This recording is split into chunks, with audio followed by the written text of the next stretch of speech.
It was a meeting between senior cabinet ministers from the economic cluster and the president, with South African businesses already operating on the rest of the African continent and those eyeing to do the same, with the likes of MTN, Nedbank and Kumba Iron Ore represented around the table. Government says that it wants to lend South African companies more support as they venture north of Limpopo, as boosting African trade and investment has taken centre stage as countries race to establish new markets. The implementation of the African Continental Free Trade Area will profoundly transform market access for South African goods, services and investments. It will help to drive regional integration and value chains across borders. It will expand opportunities for businesses to access a wider African market of about 1.4 billion people at the moment, and rising even more when we reach 2.5 billion people, and currently with a combined GDP of $3.4 trillion.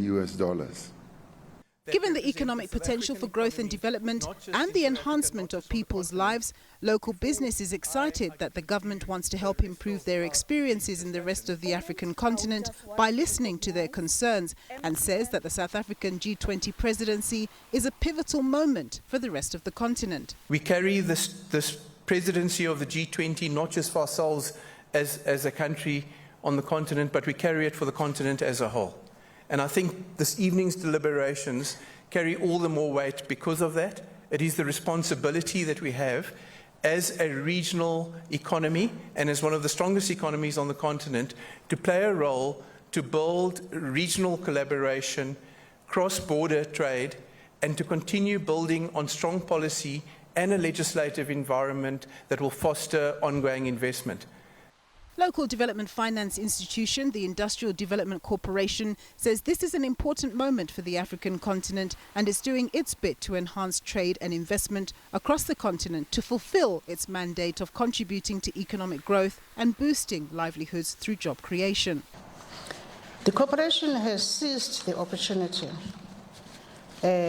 presented by the G20 presidency and the B20, particularly through the Trade and Investment Working Group, of which my predecessor chairs, to advance critical policy recommendations. These efforts focus on strengthening a fair and resilient multilateral trading system, boosting intra-African trade, and addressing the challenges faced by entrepreneurs, especially SMMEs.